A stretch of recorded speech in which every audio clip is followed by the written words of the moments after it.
Hey y'all, what's up? Been a minute. We're not gonna talk about me being absent because I've apologized for too long. I'm just gonna start talking about the thing that I want to talk about. Anything that we started in the past, we'll pick it up after that, but I really want to jump into this. So way back when I posted a video why I love video games, that's pretty much this whole channel. I don't think that's anything I was hiding or anything. My big three franchises: Final Fantasy, Tekken, Pokemon. Now, you may notice one of these things is not like the other because one of these things is riddled with bugs, and the internet does not like that.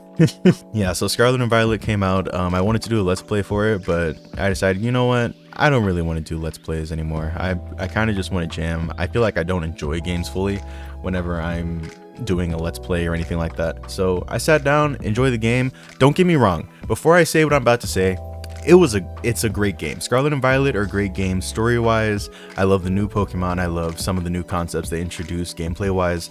Overall, would be a solid game. I don't want to call it a masterpiece. It's almost like it could have been there had it performed better, and then we get articles like this shit. So for those of you that don't know, Nintendo is offering refunds for Scarlet and Violet, which is a very rare thing for Nintendo to do, or at least from the things that I've read about it. This article was written by Haley Williams, probably not of Paramore fame, but you know, we're gonna keep rolling with it. I'm not gonna lie to you, I have not read this at all. But to give y'all the gist of it, because honestly, I don't need to read it, I just kind of wanted something for your reference because I know what's going on. I played the game. Great game, but frame rate is horrible. There's so many bugs. People clipping out of the world, Pokemon clipping out and cloning themselves during evolution, music on repeat. I'll throw in the Elite Four anthem. I'll give you this specific story because this made me the most mad out of everything. Ooh, do I want to get into spoilers? I don't want to get into spoilers. I'll just tell you. So first 3 days, I was about to finish the game. I was wrapping up. I was near the end. Without giving any spoilers, we all know there's 3 stories that the games will follow, and I was tackling the Victory Road story, and I was near the end, meaning I just needed to take out the Elite Four and the champion, all that shit, right? The Elite Four is amazing, except for one fatal flaw. Throughout all of it, they had this really ominous, yet really annoying song that sounded like a 5-second loop. So imagine my surprise when I find out that that song is actually 5 minutes, but the game had a memory leak and would only play the first 5 seconds of the song that looped so perfectly that I thought it was just the song. At the time, I was watching a few other people play it. I was watching Tyranitar Tube, but he wasn't as far as I was, so I wasn't really, I don't know, I wasn't really following him per se. The person that I watched the most, that was where I was at, if not further, was Hoodlum Callum, and dog. I felt like such an idiot. So shortly after I finished the Elite Four, I see that he is also tackling the Elite Four, and I'm like, okay, I want to see his reaction to everything because I thought it was pretty cool. I mostly wanted to see his reaction to the song because I thought it was annoying, and I wanted to see if, you know, maybe someone else shared my hate for it. But the thing that Cal has that I do not have is an audience watching his stream. Before he goes into it, it turns out his chat had warned him already that there was an issue with the music. The first 5 seconds were looping. He saved at the first Elite Four member. The glitch happened and he said, okay, I'm gonna restart the game. Restarts the game, goes back to the Switch home menu, starts the game back up, fights the Elite Four member. Music is fine. And now that I've heard it for the first time on his stream, that song is a fucking banger. We were robbed. And by we, I mean the people like me that were stupid enough to just keep letting the same 5 seconds loop. And man, anyway, that's my horror story. I've been talking about that for way too long. We need to get into the rest of this. Basically, so many people were up in arms about Scarlet and Violet, not even that far into the game's release, that they were trying to get refunds, and Nintendo finally decided, hey, the people are unhappy, we're gonna finally give them what they want, their money back, because that's the one thing that Nintendo won't do. So all these people up in arms, they finally got what they wanted, and Nintendo is issuing refunds for Scarlet and Violet. I'm sure you know regular standards apply. You know, you can only play the game for so long, you can only own it for so long for you to be eligible for a refund, all that shit. And you know, that's fair, but at the same time, it's awful that we're in this state of games, which will probably be another topic for another time. I mainly want to focus on this. So far, it just sounds like, you know, there's a couple glitches, some people clipping out, you know, some looping music that only happens, for me personally, it only happened once. I don't know if it happened anywhere else or if anybody else experienced any other songs that were looping, but it only happened for me at the Elite Four. So if you didn't get that far, no spoilers, just heads up. I don't want to spoil who it is for you, but yeah, go ahead, plop down that save. If you gotta restart, you gotta restart. That's just, it is what it is, right? So, outside of all of this, you're probably thinking like, that doesn't sound that bad. Legends Arceus had a few bugs and frame rate was garbage, and the same thing kind of applied to Sword and Shield. But here, no, it's awful. It is it is atrocious. So as you can see in my tabs, I know they're kind of small, but literally all of this is just Scarlet Violet bugs. That is the only thing I looked up, and I found some that I haven't even seen before. I don't even know where this is supposed to be. And look, this is a little bit spoilers, but at the same time, it's like the first hour of gameplay, so it's whatever. But this might be like a dorm room, I think, and this is just zoomed in on like the corner of a bed or something. I genuinely don't know where this is, but this is horrifying. This is awful. I never want to experience this. Before I show you this next one, we're going to go back here because I want to give you some reference to what you're about to see. Scarlet and Violet have this new feature. I think they were trying to mess around with it in Sword and Shield, and it just didn't go all the way through. They gave up. They're like, hey, we'll just throw 30 random people in the overworld. This will do great for our frame rate. And they finally patched it out, and I'm guessing they did what they finally wanted to do. You and up to 3 friends can adventure in the world at the same time. Things like this happen. So you ride your legendaries. I'm guessing this dude joined his friend's world, tried to hop on the bike, and yeah, the bike was not rocking with that, and it morphed him. Threw him into cyberspace. Bro is stretching himself into the metaverse right now. I could have loaded up the videos. I could have been a little bit more professional, but at the same time, bro, just look it up. Like, it's not hard to find. It's not like these are hiding. There's so many bugs in this game. Now, alternatively, the actual bike could be morphed into cyberspace, right? So then things like this happen, and bro just gets Thanos out of existence. Here you are. Or, maybe sometimes the bike's not rocking with you. He just wants to turn around, and I don't know what you're holding here. And whoa, hold on. The way like the back lines up for Koraidon, this probably doesn't work with Miraidon because they're shaped differently, but the way Koraidon works, it looks like you're still holding on to I guess the built-in handlebars. It's kind of cool, but at the same time, what the fuck, man? And now my favorite bug, and this one comes in GIF format, whatever makes you happy. I'm a GIF person. I know the proper pronunciation, but whatever. Look at this. Look at this. Homie got the Awooga eyes emote. He did it. I don't know where you get this emote, but hey, I'm trying to be like that. I thought I beat the game. I'm trying to work on my Pokedex right now. He already got the completionist bonus. They getting rid of the shiny charm. They just throwing these at you. Damn, this game really, this game sucks, dude. So what's the point of me showing you all that? Clearly I bought the game and I'm not returning it. I'm part of the problem, right? Yeah, we need to talk about a bigger problem because I kind of addressed mine. We'll get there. Scarlet and Violet are Nintendo's fastest selling games of all time with a record-breaking 10 million units in 3 days. That is an insane record. 10 million copies in 3 days. And to put that in reference, I think Sun and Moon, I heard it somewhere. Honestly, it might have been another TTR video. I'm just a YouTuber stealing from other YouTubers. I think Sun and Moon or Ultra Sun, Ultra Moon, one of those. It did 2 million in, I want to say 10 days. 2 million in 10 days. So compare that to this, right? Compared to Sun and Moon, Scarlet and Violet sold 5 times as many copies in 1/3 of the time, which is insane to think about. I can't, okay, here's an actual article example. Nintendo previously said Animal Crossing New Horizons had the best start ever for a Nintendo Switch title after selling 17 million units in the 11 days after its release. So we have 17 million units, 11 days. We break that down, it's maybe, I want to say 1.5 million a day. This is like 3.3 million a day and rising. That's the first 3 days. This, oh my god. You ever be happy like your homie beat the case, but you also know that your homie actually did it like that? That's how this feels. And believe me when I say that after all of these people get their refunds, this number, it's not going down. That's the first 3 days. The game's been out a little longer than that, and it's still selling copies. People are still excited to play these games, and it's really fucked up that Game Freak is going to give us an unfinished product like this. Keep pushing it. Here we are a week later. We got a day one patch. We need other shit. We need other shit. And I don't want to hear about them not having time because these niggas are working on DLC right now. I don't care about the DLC yet. I want you to fix the game that we have. And here's another example of how insane this number is. God of War Ragnarok, in comparison to this game, only sold 5 million copies in its debut week. So God of War Ragnarok, an actually phenomenal game. Haven't played it yet, looks phenomenal, and I've heard nothing but positive reviews for it. 5 million copies in 1 week. 10 million copies in 3 days.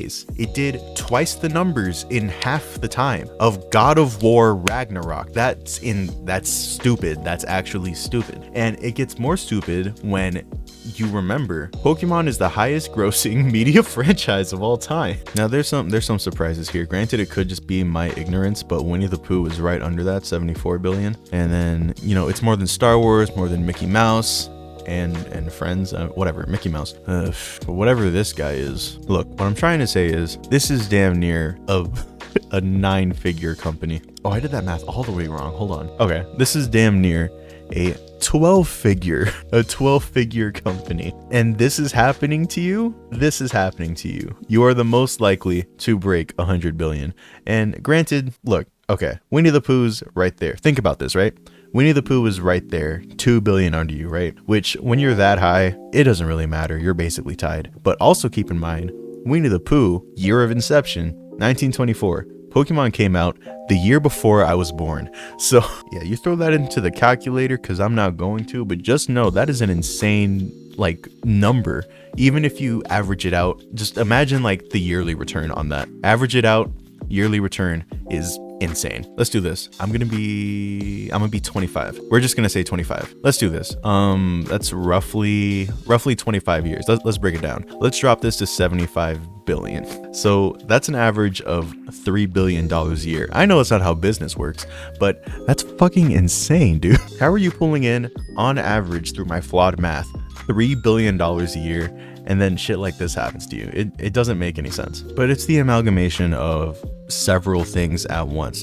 Nintendo knows that Pokemon is their most profitable company, their most profitable game title. So even though we don't want them to push out a game every year, Pokemon's going to keep doing that. Give us a couple years before you come out with another generation, before you come out with another game, whatever it is. Nintendo's not going to do that. They care about making friendly, accessible games that are fun to play for everyone, but at the end of the day, they're a business. Their most profitable company, if they can push out a game every year, they're going to do that. That's just what it is. Which is coupled with the issue that Game Freak developers, they're not good developers at all. The very first games had bugs. Moves didn't work correctly. Certain Pokeballs didn't work correctly. I think Ultra Balls didn't work. You were better off using Great Balls the whole time. Some shit like that. If you were faster, you were more likely to crit. Like just dumb overlooked things like that just made the game broken. And I think the only ones that were safe were Black and White and Black and White 2. The games that they probably spent the most time on, the games with the best story, and personally one of my favorite generations, that was their worst selling generation. So even if money was out of the conversation, why would they spend more time to make something beautiful if it's only going to sell worse? This is probably just me shilling, but look, Generation 5 was a great generation. People give it too much shit, man. That's all I'm trying to say. We're gonna move on. We've gotten so far off topic. Okay, so issue number 1, issue number 2. They're going to push out a game yearly. They don't have good developers at Game Freak. Next issue. These things are awful. Metascore 74, Metascore 74. And here you see the user scores. I don't know why this one is like significantly higher than 2.9, but at the same time, like 3.5 is not something to be happy about, right?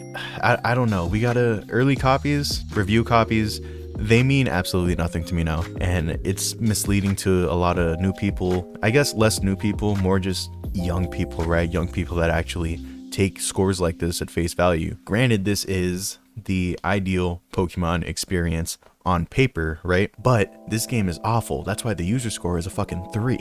Take a look at IGN reviews. We all hate IGN. I know that. Just go back to their review. They give it a passing score. I think it was like a 6 or a 7. I don't remember exactly. But notice in that whole video, they never say that anything is great. They never say that everything is perfect and how Pokemon should be experienced.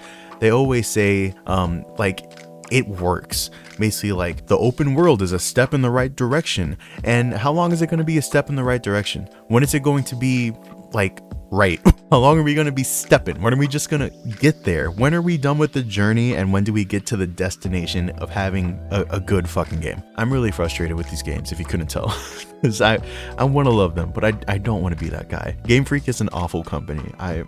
Those bastards make my favorite game franchise. And then public opinion is skewed by reviews for their other titles. So compare this. This was like a 6 or 7 with IGN. To reference another IGN review, BDSP was an 8 out of 10, I believe. And I don't know if you know this, but those games fucking sucked. Like, growing up, I say Black and White is one of my favorite generations. Sinnoh was probably the favorite. I love that generation. I love the remakes, Heart Gold, Soul Silver. I was one of those people on the bandwagon of Gen 4 remakes when we have Omega Ruby, Alpha Sapphire. I don't give a fuck. Give me Sinnoh. Give me Sinnoh. I need Sinnoh now. And then Sinnoh's here. I bought both games because I'm stupid and I love Sinnoh. And here I am. I finished one. I was indifferent towards it. I haven't even started the other one. I'm regretting my decision every day because the game that so many people have wanted for so long, a remake of an entire generation of kids' favorite Pokemon game, was made by a company that wasn't Game Freak. It was made by ILCA, which they worked on a few games before. They haven't worked on a Pokemon game, but even then, like, compared to Game Freak, like, anyone could do better except for ILCA. They proved that they could not do better, and those games were awful. The graphics were something, and they decided to cover it up by putting a bloom effect on the whole game, and that game sold terribly. But what was I trying to say? Yeah. So those games, 8 out of 10.